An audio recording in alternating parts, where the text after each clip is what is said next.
नमस्कार साथियों, मैं हूं आपके साथ रघुवीर जांगड़ और आप देख रहे हैं राज एक्यूप्रेशर और कपिंग सेंटर चूरू में। आज हम बात करेंगे कि कपिंग सेंटर या हम कह सकते हैं कि कपिंग का क्या बेनिफिट या हमें क्या महत्व होता है कि आज भी इस प्राचीन विद्या का उपयोग हम लोग किस में सियाटिका दर्द और कमर दर्द या दर्द वाली जगह वहाँ पर करते हैं। तो इसी संदर्भ में आज हम जानते हैं कि कपिंग के दौरान हम बात करें कि कपिंग का प्रोसेस क्या होता है। इसका मतलब ये होता है कि यदि हम किसी वस्तु के अंतर्गत वैक्यूम बनाते हैं और उसको जब हम त्वचा के ऊपर या हम कह सकते हैं कि शरीर के ऊपर जहाँ पे हम लगाते हैं कि जहाँ पे मांस के अंतर्गत क्या होता है कि ब्लड का यदि ब्लड से सक करना या उसका सकिंग करना ही क्या कहलाता है, कपिंग करना कहलाता है। इसके अंतर्गत हम देखते हैं कि यदि हमारी ड्राई कपिंग क्या कहलाती है कि जब यदि हम इस तरह का एक उपकरण होता है जिसको यदि हम कमर पर लगा करके इसको क्या करते हैं, ऊपर से वैक्यूम बनाते हैं। वैक्यूम बनाने का मतलब हो गया जैसे हम साइकिल के अंदर हवा भरते हैं उसका जस्ट उल्टा कि हम इस कप से क्या करते हैं, हवा बाहर निकालते हैं। जब हम हवा बाहर निकालते हैं इसका रीज़न ये रहता है कि कमर के ऊपर इस जगह पर ये क्या होगा कि इस वाली जगह होगी, वहाँ से क्या होगा कि जो मांस या हम कह सकते हैं त्वचा वो क्या होगी, ऊपर की तरफ खींची जाती है। ऊपर की तरफ खींचने से यदि हम बात करें तो वहाँ त्वचा में क्या होगा कि ब्लड का या हम कह सकते हैं रक्त का ज़्यादा प्रवाह होगा। जब हम इसको 10 से 15 मिनट तक रखने के बाद जब हम इसको उतारते हैं तब हमें वहाँ पे त्वचा का कलर कैसा मिल जाता है कि हम देखते हैं कि वहाँ पे लाल हो जाती है, या हम कह सकते हैं कि वहाँ पे त्वचा के ऊपरी स्तर तक ब्लड होता है, वो रक्त होता है, वो क्या हो जाता है, पहुँच जाता है। लेकिन जब हम सामान्य परिस्थिति में देखते हैं कि एक कोई स्वस्थ रोगी होता है या स्वस्थ व्यक्ति होता है तो वहाँ पे जब हम ब्लड का सक करते हैं तब हमें ये दाने या जो स्पॉट्स बनते हैं जो कप के द्वारा खींचे गए थे वहाँ पे हमें पूरा का पूरा लाल या हम कह सकते हैं कथिया कलर का मिलता है। लेकिन यदि ब्लड की खराबी होती है तो उसकी त्वचा के अंतर्गत इनके बनने वाले जो निशान होते हैं वो भी अलग अलग हो सकते हैं। अब यदि हम बात करें कि यहाँ पे सीधा का सीधा क्या किया, हमने हवा को बाहर निकाला। हवा को बाहर निकालने की वजह से हम कह सकते हैं कि इनको हमने सक किया या कपिंग की तो वहाँ पे हमें क्या मिलता है, इसीलिए हम इसको बोलते हैं ड्राई कपिंग। इसका दूसरा तरीका हम देखा जाता है कि ये तो हमारा हो गया किसी उपकरण की सहायता से, जो आजकल हम देखते हैं कि बाजार के अंतर्गत हमें क्या मिल जाते हैं, रेडीमेड प्लास्टिक के मिलते हैं। जब हम इस थेरेपी के अंतर्गत देखते हैं जिसके अंतर्गत आग का उपयोग किया जाता है, इसको हम बोलते हैं फायर कपिंग। फायर कपिंग का मतलब होता है कि जब हम किसी बर्तन के अंतर्गत कोई गर्म जलती हुई वस्तु को अंदर ले जाते हैं तो वहाँ की हवा क्या होती है, गर्म होकर के बाहर निकल जाती है। बाहर गर्म होकर निकलते ही हम उस कप को क्या करते हैं, जैसे ही कोई व्यक्ति होगा उसके ऊपर चिपकाते हैं तो उसके अंतर्गत जैसे जैसे वो ठंडा होगा वैसे वैसे खिंचाव देगा।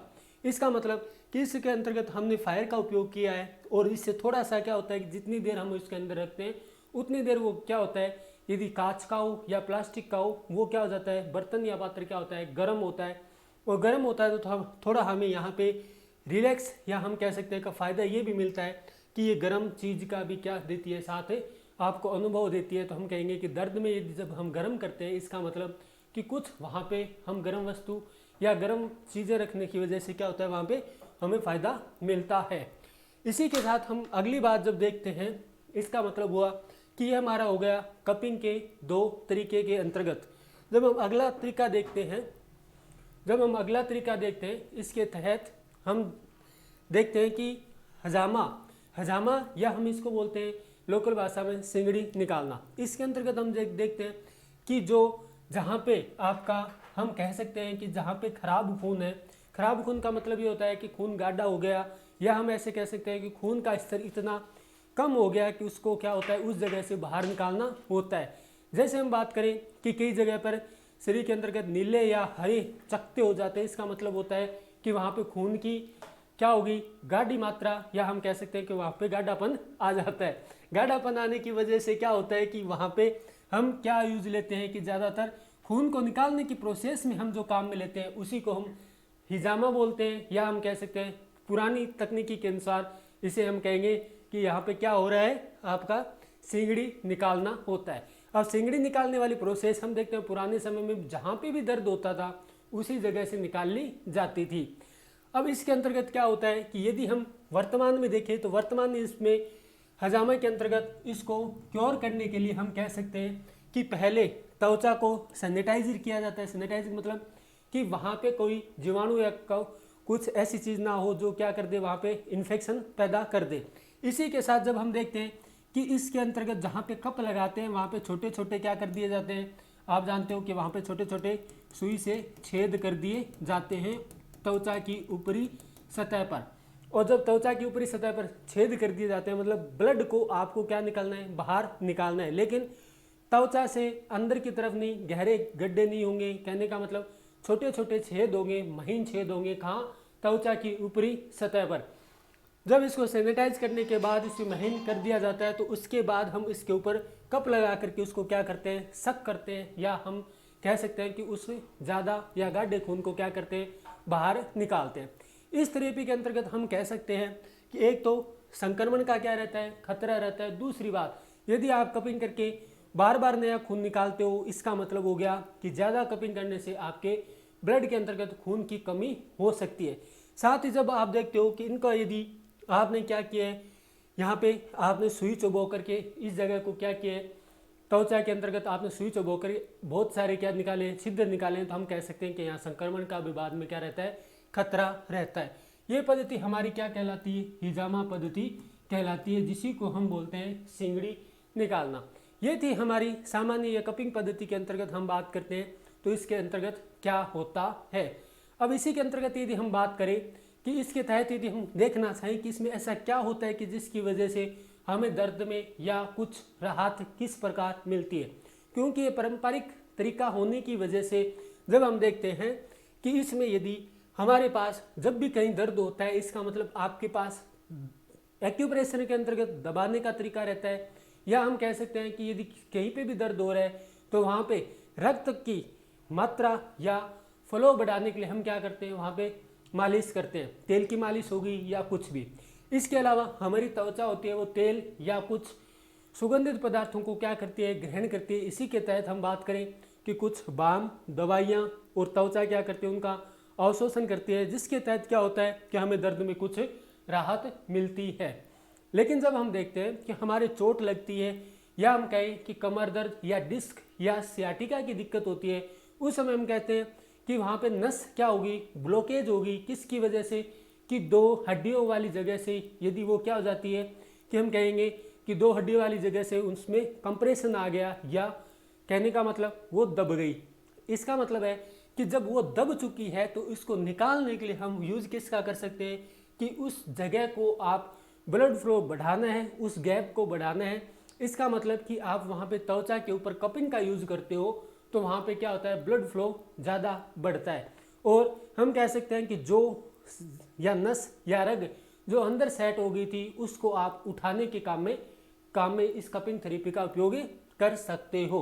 इसका ज़्यादातर यूज यदि हम देखते हैं तो यदि हम पश्चिम देशों की बात करें तो वहाँ पे हिजामा का ज़्यादा प्रयोग किया जाता है। वजह क्या रहती है कि यदि हम देखें कि कुछ वहाँ पे क्या होता है कि जो ब्लड का जो गाढ़ापन होता है, हम ब्लड को बाहर निकाल लेते हैं उस जगह से, तो वहाँ पे नए ब्लड आता है। इसका मतलब वहाँ पे नया ब्लड आएगा तो वहाँ पे ब्लड का सर्कुलेशन भी क्या होगा, बिल्कुल सही होगा। इसी के तहत हम देखते हैं कि हिजामा पद्धति या कपिंग पद्धति थी ये पनपी। अब हम बात करते हैं कि भारतीय सभ्यता के अंतर्गत हम जानते हैं कि पुराने सभ्यता के अंतर्गत हिजामा पद्धति या कपिंग पद्धति को हम सिंगड़ी निकालना बोलते थे। इसी संदर्भ के अंतर्गत हम यदि देखना चाहें कि नेट के सर्च के ऊपर देखते हैं तो हमें विकिपीडिया ये बताता है, क्या कहता है कि कपिंग थेरेपी किसी भी त्वचा को सख्त किया जाता है जिसके अंतर्गत फायर कपिंग के अंतर्गत जला करके डब्बे के रूप में संरचना में इसको चिपका दिया जाता था। प्रभावशीलता की देखते हैं तो पहले हम कह सकते हैं कि जब दवाइयाँ नहीं थी तो यही तरीके थे दर्द को कम करने के लिए, या उसको हम कहते हैं कि उसको सेट करने के लिए या दर्द को कम देने के लिए या राहत देने के लिए काम में आती थी। लेकिन जब हम इसकी आलोचना देखते हैं तो आलोचना में हम कह सकते हैं कि यदि किसी की अच्छी पकड़ या ज़बरदस्त ट्रिक नहीं होती तो इसके अंतर्गत व्यक्ति का शरीर जल सकता है यदि आप फायर कपिंग करते हो। और यदि आप क्या करते हो, हिजामा करते हो, उस समय आपको क्या रहता है, संक्रमण का खतरा रहता है। कुछ हम बात करते हैं कि ब्लड में पाई जाने वाली कुछ ऐसी बीमारी यदि उसका ब्लड का टच किसी के साथ होता है, जैसे HIV हो गया, हेपेटाइटिस B हो गया, इसका यदि ब्लड का टच यदि किसी अन्य व्यक्ति के साथ होता है तो उसी को वो क्या करता है, संक्रमित करता है। अब यदि हम बात करें तरीके के अनुसार, हम देखते हैं कि पहले गिलास का उपयोग किया गया, फिर आजकल कांच आ गई और आजकल प्लास्टिक का उपयोग भी किया जाता है। और पहले जो हम सिगड़ी निकालने के उपयोग में काम में लेते थे उनको हॉर्न कॉर्पर कहा जाता था। वजह क्या थी कि सींगों का उपयोग करते थे, क्योंकि पशु के सींग क्या होते थे, तीखे और नीचे से क्या होते थे, कुछ इस प्रकार के होते थे, इसलिए क्या होते थे, हॉर्न कॉपर के रूप में। ड्राई कपिंग की बात करते हैं तो ड्राई कपिंग के अंतर्गत हम सिर्फ और सिर्फ क्या करते हैं, वहाँ पे हम शक करते हैं, नहीं उसको गर्म करते हैं, नहीं उसको ठंडा करते हैं, जो एक कृत्रिम मेथड आता है। आग से कपिंग करते हैं तो वहाँ पे हमारे द्वारा क्या किया जाता है कि किसी गर्म वस्तु के द्वारा हवा को निकाला जाता है, उसके बाद किया जाता है। गिली कपिंग का मतलब हो गया कि आप यदि पंचर करके या हम वहाँ पे पंचिंग करके या सुई चुबो करके वहाँ से ब्लड को क्या करते हैं, बाहर निकालते हैं, तो ये कहलाता है। कुछ एक फोटो तो पुरानी दी हुई है इतिहास के बारे में और सभ्यता और संस्कृति के बारे में, ये हमें नेट के ऊपर सामान्य जानकारी मिलती है। इसी संदर्भ के अंतर्गत मैं यदि आपसे ये कहूँ कि आपको यदि करवानी चाहिए तो आपको बेस्ट तरीका क्या रहता है कि यदि आप देखते हो कि हिजामा की जगह आपको करवाना चाहिए क्या, ड्राई कपिंग। ड्राई कपिंग में आपको ब्लड से होने वाली बीमारियों का कोई खतरा नहीं रहता, साथ ही आपका शरीर जैसा है वैसा ही रहता है। कुछ तरीके होते हैं जिनके अंतर्गत ये निशान मंडते हैं या बनते हैं, वो 1 या 2 दिन में आपका ब्लड सर्कुलेशन सही रहता है तो वो अपने आप सही हो जाते हैं। और मेरा यही मानना है कि इसी कपिंग थेरेपी के अंतर्गत ये होता है कि सियाटिका दर्द और कमर दर्द के लिए बेस्ट तरीका या उसका अलाइनमेंट करना अच्छा रहता है। और आपकी राय आप हमें कमेंट बॉक्स में दे सकते हैं। धन्यवाद दोस्तों, ये थी आज कपिंग थेरेपी के बारे में सामान्य सी जानकारी, जिसके बारे में मैंने आपको सभी तरीके बताए हैं। और हमारे चैनल को आप लाइक कीजिए और सब्सक्राइब कीजिए। धन्यवाद सभी को।